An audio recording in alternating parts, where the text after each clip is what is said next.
Today, we are going to discuss what the major asset management firms are doing with their AI holdings. We're also going to talk about why the AI race has been happening and is continuing to happen. And then, of course, finally, we are going to wrap up with explaining how high income earners can take advantage of the AI advancements. You're not going to want to miss it. This is The Will Whiten Show.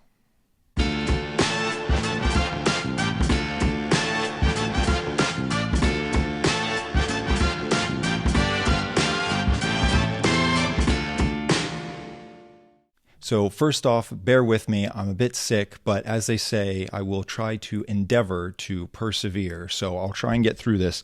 And like I said, first, we're going to start off by talking about what different asset management firms are doing in terms of their AI holdings. There's been a lot in the news over the past week and even today as to what different companies are doing. The biggest example, obviously, SoftBank. SoftBank announced that it has sold its entire NVIDIA position. Obviously, NVIDIA, as you know, the largest chip maker that's been taking advantage of this AI boom. It makes very advanced chips that were originally used for gaming computers. They were called GPUs, or graphical processing units. And then at one point, they were so powerful, they started to be used for Bitcoin mining. And now there's been a complete race and demand for these specialized chips to train AI models and process AI requests. So SoftBank had a very large holding to the tune of over $5.5 billion, and they have sold that. They've gotten out. Another example, Peter Thiel. You may know him. He was one of the founders of PayPal. He's very close with Elon Musk, and he was one of the original investors in Facebook as well. So he's been around for quite a long time, and he's also had many successes. And his hedge fund has sold their NVIDIA position.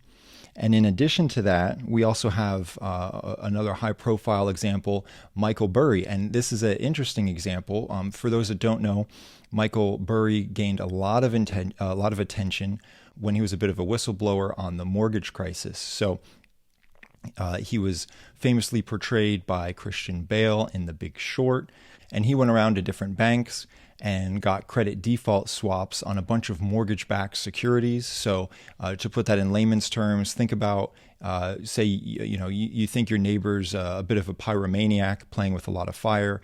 Well, you go to an insurance company and you buy fire insurance or homeowner's insurance on your neighbor's house.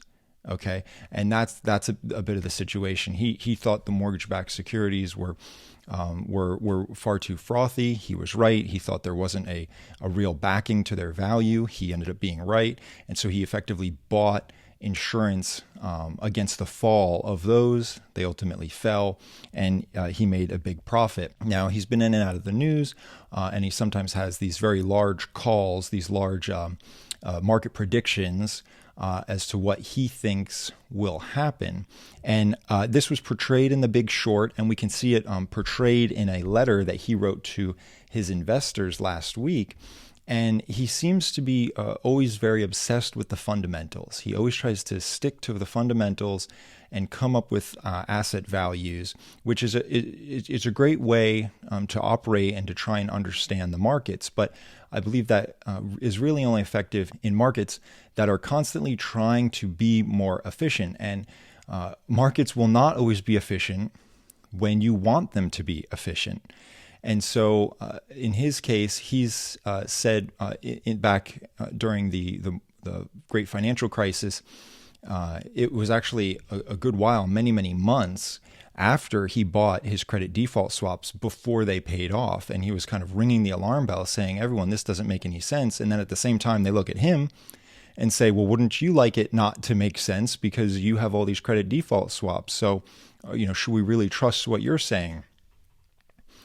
And even if he was right back then. And so there's a bit more of that now. He's actually deregistered his hedge fund, Scion Asset Management. He's returned most investor capital to the tune of $200 million. So it wasn't particularly a giant hedge fund in the context of other hedge funds out there. But and in his letter, he even said that he felt that asset values have become untethered from the underlying fundamentals. And he may be right. He may be absolutely right.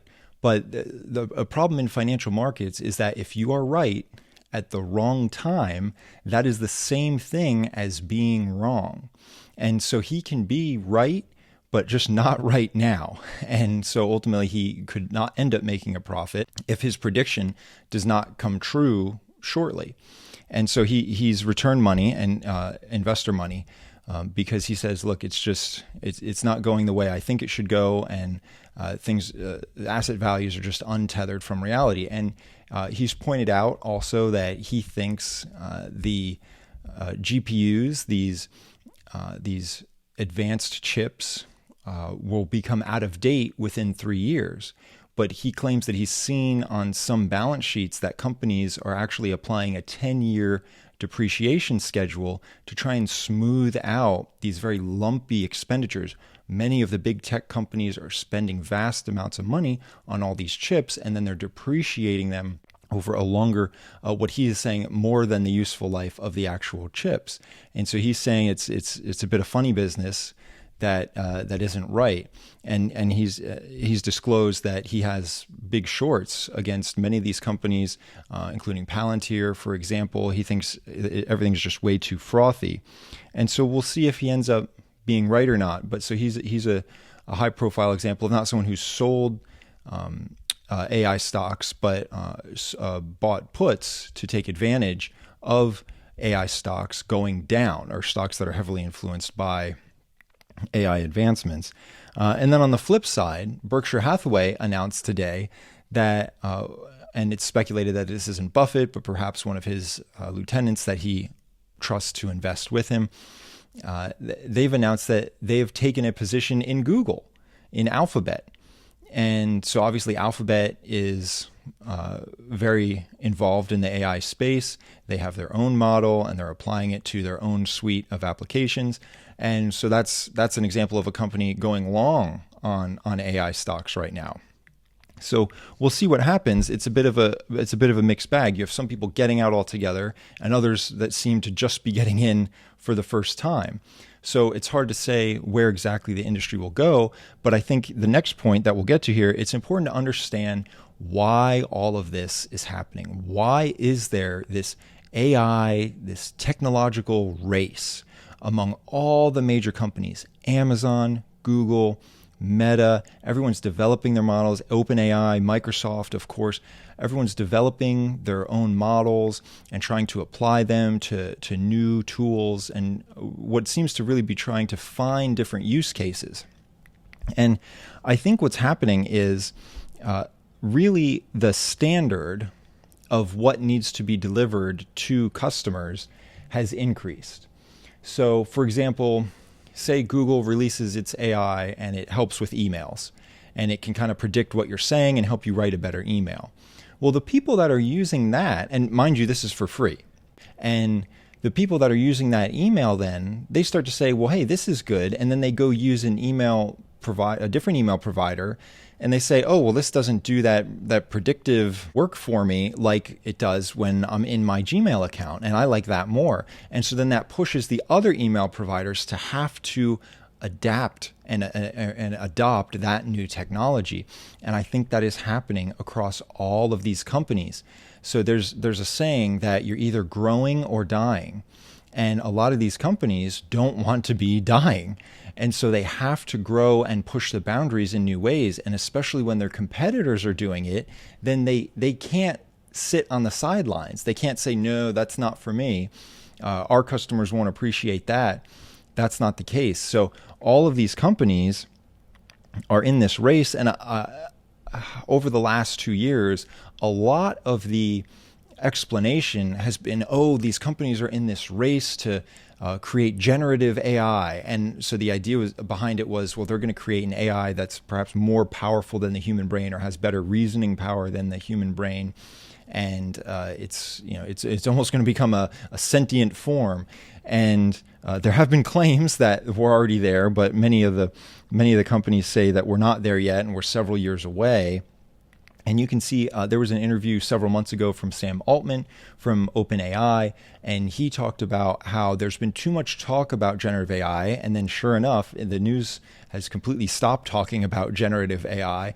And he says that we really have to focus more on the different use cases. And so that's what has been happening. The news followed suit and has been focusing on the different use cases and how each of the companies is involved. And so Amazon is obviously showing different use cases for an online marketplace. And so you may have been to Amazon recently, and you can see that all of the reviews, there's now an AI summary of the reviews, and it's succinct and it kind of gives the high level pros and cons. And when it comes to X or Meta, they have their AI models, and there's some creative ability tied to their AI models. And when you go to OpenAI, right, they're known for their chat bot, right? That was the chat bot that really took off and got a lot of attention. And so you have all these different, Microsoft, they're applying the OpenAI technology to their host of productivity tools, right? And all their Office suite and their Windows suite. And so you have all these companies that are trying to train models to have the most advanced AI models, but then also trying to work out the exact use cases. And you'll see some copying of use cases because, again, as soon as one company has it and people like it, well, then the other company has to have it. And unfortunately, that's not very profitable. That's just a means of not going extinct, again, growing or dying. And so if company A introduced this new email feature with an AI assistant, well, company B better hurry up and do that too in order just to maintain their market share and just maintain their user base and not lose it to company A. And so then on top of that, then they have to start charging, whether it be direct to consumers or in most cases, companies, and selling these abilities to companies and saying, hey, your workforce needs this new tool. It'll make you X amount more productive. You can do more with less. And of course, all the companies are like, yes, sign us up. Let's do that. And so really there's this AI race going on. And a lot of it, from what I can tell, is just a means of survival. It's, oh no, other companies are implementing this. We must too, so that we don't go extinct. And then let's also try and make money off of this. And many are finding success in doing that as well. But obviously it takes a big upfront investment. So that's what I see happening in the AI space. Now let's take it to us and how it can impact high income earners. And so whatever your job is, right? Say you're working in an office. If you are not using AI, you should assume that the person in the cubicle next to you is using AI and they're using it to be more productive than you. So just like there is this AI race among all these companies to develop all these features, I'm seeing an AI skills race among individual employees. So if you are not learning all of these tools, there is most likely someone in your office that is learning how to use all these tools, and they're going to apply them better, and they're going to get more done, and they're going to look more impressive to their bosses. And so I think it's something that should be considered. So that's point one. Point one is that we must learn this. If you're working in an office, you must learn this and apply it, because if you won't, someone else will, and they may replace you. Now, I've heard this argument before with other technologies. I've actually heard more experienced employees tell me this. I've heard very junior employees tell me this about how they've decidedly not learned a new technology. They said, oh, I'm not going to learn how to use this application or that because I don't want to be pigeonholed. I see very few contexts in which that is the right way to go. I think sometimes people have this impression of senior managers and executives, and they say, well, they don't really do much, right? And it's not that they don't do much, it's that you actually don't understand what they do. And that's why you're not in their position. And so the assumption is, well, they don't do much. And so how do I get there? Well, I'm not going to do much, and I'm not going to learn all these tools. And that's for the underlings to do. And maybe it's been successful for some people. Maybe some people that's worked out for. I don't think that's a good long-term strategy, because at the end of the day, let's think about practical terms. If you're going to be a CFO of a company, you probably need to know what a journal entry is. Are you doing journal entries every day? No. But do you need to know what it is? Yes. Do you need to know what all the financial statements are? Yes. But are you compiling all those statements every day? No. Do you need to know the technology that your team is using? Yes, because you're probably going to have to negotiate the contracts for that technology that your team is going to use. So you're going to have to be pretty aware of how they're using it and the pros and cons. The same thing goes if you're a chief marketing officer. Do you really think chief marketing officers don't know how to really write any copy and don't know how an ad should be laid out and don't know how the different stages of a marketing campaign? So obviously, as people become more senior in their jobs, yes, they're doing less of these more nitty-gritty tasks, but they also need to understand it, or at least mostly understand it, so that they can ask intelligent questions and be able to properly lead their people. Because think about how inspiring it is to be led by someone who doesn't understand the first thing about what you do. That's actually probably pretty frustrating. That's probably very frustrating, and probably discourages you a lot. Well, do you then want to be that manager in the future that then discourages their employees inadvertently because you don't know what the heck is going on because you've decided not to learn the new technology? I don't think it's a good path. So the first step, obviously, we have to learn the technology. We have to learn how to apply it. And some of you may be already doing that. Good for you. And if you don't, this is an odd tip that I heard, but I've actually also found it useful. And that is asking AI itself what sort of questions you should be asking of it to help you, which is it's an insane thought, but I've tried it and it does work. So you can go open up an AI chatbot, any one of them, and explain your situation. Say, I'm in this type of work. This is my role. This is what I'm doing in my day to day. What are some of the things that I should be doing that I'm not? What are some of the industry standards of things that people in this role do that I'm not doing? How can I do this part of my job more efficiently? And then you can also ask, like I said, what questions am I asking, or what questions should I be asking you, so that I can better use this AI tool to make my job better or more efficient or add more value to my company. And you will be surprised at the answers you get back. I think it's worth a try. So step one, we have to learn the tools. Step two, if you're really starting at knowledge level of 0, ask AI what questions you should be asking it. You will be surprised, and you will go down a questioning rabbit hole and learn a lot. And then we'll get to the final point, and that is to share credit. And some of you may be confused at this, but there's a saying, and that's in the kingdom of the blind, the one-eyed man is king, right? So the idea behind this is that if you say you show up to the company and no one around you is using AI, but you know how to use it and you've done your research and you use it a lot, and you start you're just going to town and you're making processes more efficient, you're moving fast, you're breaking things, whatever, and therefore you will just be, you'll rapidly accelerate through your career, and the company will throw money at you. They'll say, we can't get enough of this person. And so in some cases that may be true, but I'll give you a counterexample and then how to prevent this. So this was an old radio show I listened to as an anthology series of different, kind of adventure stories.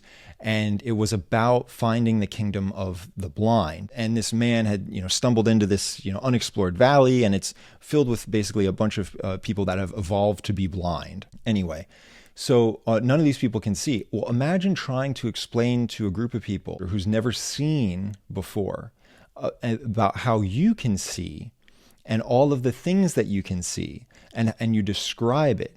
And so what do you think happened in this story? Do you think they hoisted this man up on their shoulders and said, look at this king? No. That ends up not being what happened. They said, this guy is a nut. We have no idea what he's saying. He's speaking a different language. He's talking about seeing. We don't know what seeing is. We can't even comprehend what that is. And of course they were blind, so they felt his face and they said, oh, well, he has these bumps on his face, his eyes. And they all determined that his eyes were actually cancer. And that was what was making him crazy. Well, he got the heck out of there when he found out they wanted to cut his eyes out. So that is another way that can go. When you walk into a kingdom of a blind with all of your advanced AI knowledge, you could be chased out of it because people just won't understand you. And so one thing that you can do is to share the wealth, share the credit. Don't use the knowledge as a bludgeon to beat up on all your fellow coworkers and to show everyone how great you are and make your boss look bad. That's not a good idea.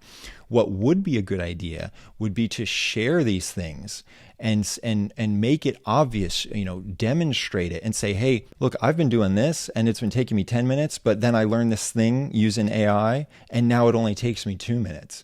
And wouldn't you be surprised? A bunch of people around you would love to do less work. And then you can go to your boss and explain, hey, look, this is what we can do across the team. It's much easier, blah, blah, blah. And then when they go to their boss and explain it, then they can look like a hero. One thing that I've learned through the years is always to try and make your boss look good. They tend to like that by adding value to the team. Your boss might actually like it if you make them look good by improving the whole team, and they'll then give you some credit when they go to their boss to say, hey, look at these advancements we're doing, and so came up with this, and it's really helped everyone. And then if you're in that setting, and this is the last important thing to do when you're trying to share this knowledge, is to, when you're in that meeting, say with your boss's boss, is to say, yeah, thank you so much, but and if it wasn't for my boss that created this environment of being open to new ideas and trying new things and trying to improve, if it wasn't for them, then this wouldn't have happened. So it's great. They're doing a great job leading the team, right? And it sounds corny. It sounds like you're sucking up, but people like flattery. And again, you when you're making things better, it's a good idea to do it with other people such that they want to keep having you around and you can be around long enough to get that promotion and advance, as opposed to being chased out of the valley for being a heretic, doing things that no one understands. So that's the story for today and how we can apply it. I strongly advise to use these tools, share the wealth, show others how to do it. Ask AI how to use it properly, and you will be surprised. You are in an AI skills race right now. It is growing or dying, whether you realize it or not. If you are not doing this, you are falling behind. And so I strongly suggest to take advantage of the new technologies around us to make your life better and make the lives of those around you better too. With that said, have a good night.